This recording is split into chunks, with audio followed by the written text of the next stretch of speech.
Oh, good. QA Library has said that you can hear and see me, which is excellent. I'm having trouble with the lighting. I've got it as good as I can manage. If I ever do this again, I'll try and get it better.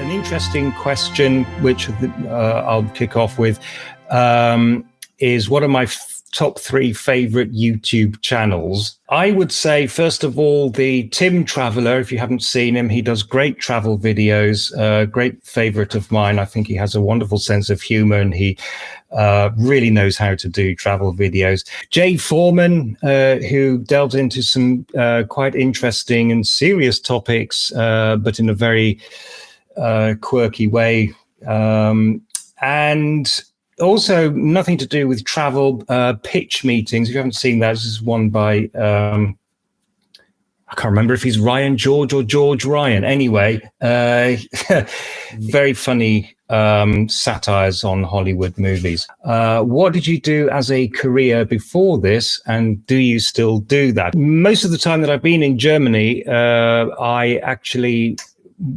worked basically in languages. So I did English tuition for Germans. I specialized in school students who were struggling at school.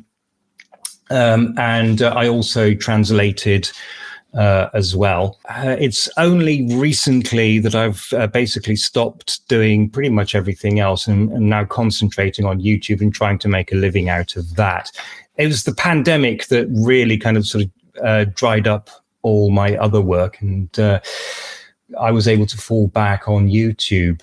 I had a particularly embarrassing moment when I was asked to cover for an interpreter who dropped out at the last minute. The problem was that the job was in Switzerland, and as anybody knows, the Swiss dialect is so different from most German dialects that Germans sometimes even need subtitles. And there were some people, it was a high up business meeting, and some of the people there spoke very broad Swiss dialect and not a word of English. And I did absolutely terribly, as you can imagine. I had the embarrassing moments of some of the younger employees there translating into German for me so I could translate into English. It was not a moment that I think of very fondly. How well known is my channel where I live? Quite well known. I think most people in this village seem to know who I am, or at least know that I do videos. Hair care? Me? Ha! I don't need hair care. Do I speak other languages besides English and German? Yes, theoretically, I can speak Russian, although I've forgotten most of it. And I can probably also still say a few sentences in French. What is it like filming in public in Germany? Do you ever get told to stop or shouted at? So this is one of the problems in Germany, is that people tend to be very, very sensitive if you point a camera their way, and will threaten to call the police and stuff like that. It has happened to me very occasionally. Not very often, but sometimes people have actually come up to me and said, please don't film me. Please delete everything that you have with me in it. I don't want to be in your video. But usually nothing happens at all. Sometimes people are actually quite happy to be on video.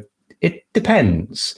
Who inspired me? I would actually say recently the Tim Traveller. So a couple of years ago, it was while I was trying to work out what I was going to do with the Rewboss channel. I've been on YouTube for a very long time, and how I was going to get more viewers and all the rest of it, how I was going to actually make something of my channel. And it was watching the Tim Traveller in particular, and one Q&A video that he did where he was asked, how did you get into it? And he said that he was taking a sabbatical from work. He was going to travel a bit. He decided he was going to make some videos and he was going to put them on YouTube. if they gained traction and made money for him, then maybe he could extend his sabbatical. If not, then he would have some wonderful videos to remember a wonderful time of his life with. And it kind of this light bulb moment came on in my head at that time where I realized that all this time I'd been trying to make videos for other people, but they weren't the kind of videos that I personally would have chosen to watch. They were what I thought most people on YouTube might want to watch, and I was holding back from being more personal about it. What I realized was that if I wasn't making videos that I would want to watch, who else would want to watch them? Which is better, British humor or German humor? I would say I don't think it's fair to compare them. So, I mean, I used to complain a lot about German humor and how unfunny it is. But as I've grown older, I've sort of grown to appreciate it more and exactly what it is. And basically, the thing is, humor is a cultural thing and it doesn't always travel well. German humor is not bad. It's just difficult for me to get into because I grew up with British humor, which is quite different. But I don't think you can say one is better than the other. What is your biggest grievance about the government in your country? We're talking about my country as being Germany. I think the biggest disappointment at the moment is that the three coalition partners are spending their time just arguing all the time. It's getting even worse to the point that newspapers are now speculating as to whether the coalition is even going to last until the next election, which is next year. Are 160,000 subscribers enough to live off of? Not from advertising revenue alone. Not really. It's really peanuts. Is this your first live stream? Of course it is. How couldn't you tell? Have you been compared to Kurzgesagt's Steve Taylor? Yes, just now. You did it. Thank you. Do you like German beer? If so, what is your favorite? I am not a beer drinker. I've never liked beer. I put it down to the fact that my father used to brew his own beer, and he did so very, very badly. I mean, we could smell it from the other side of the room. And it didn't smell like beer. And I hope you're all enjoying this view, by the way, which is not the view you normally get, because you're now looking at my room from the other direction. And please ignore the mess behind me. Have you faced any discrimination as a foreigner in Germany? Not as such. So, okay, so I do sometimes look to some people as if I come from the Middle East or the Mediterranean or somewhere like that. And I have occasionally had people saying some strange things to me because of that. But otherwise, you know, I mean, hey, I'm a white European male. I don't get that much. I don't get that many problems at all. So how young are you? I am 54 next year.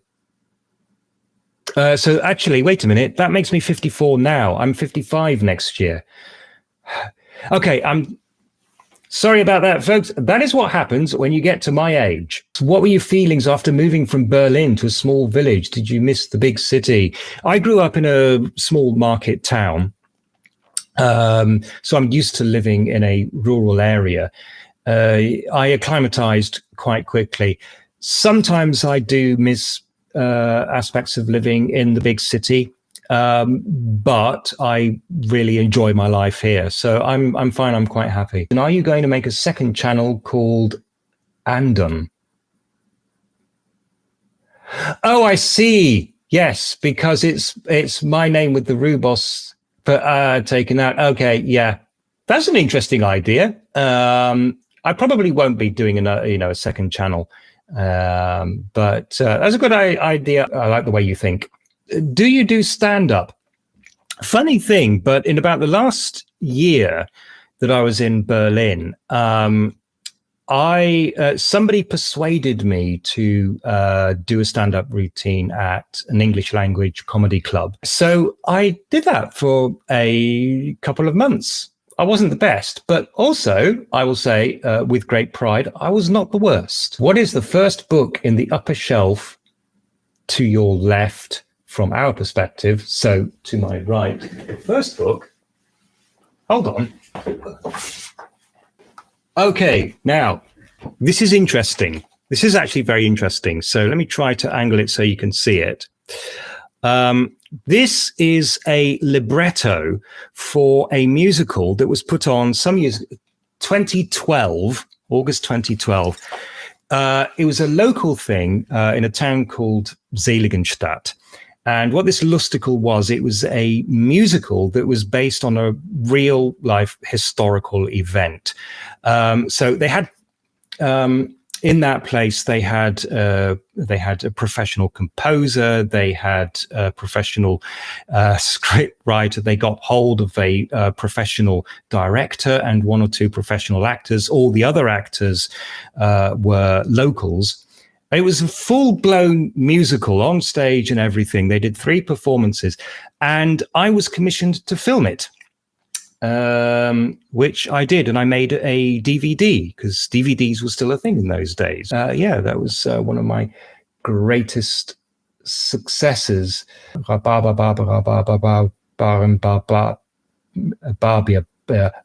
yeah, that's the first time I've ever tried to pronounce it.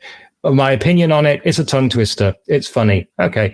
If you're talking about that, the sort of the song and the dance meme that came out and went all over TikTok and everything, it was hilarious. Yeah, it was great fun. Thank you for all of your questions.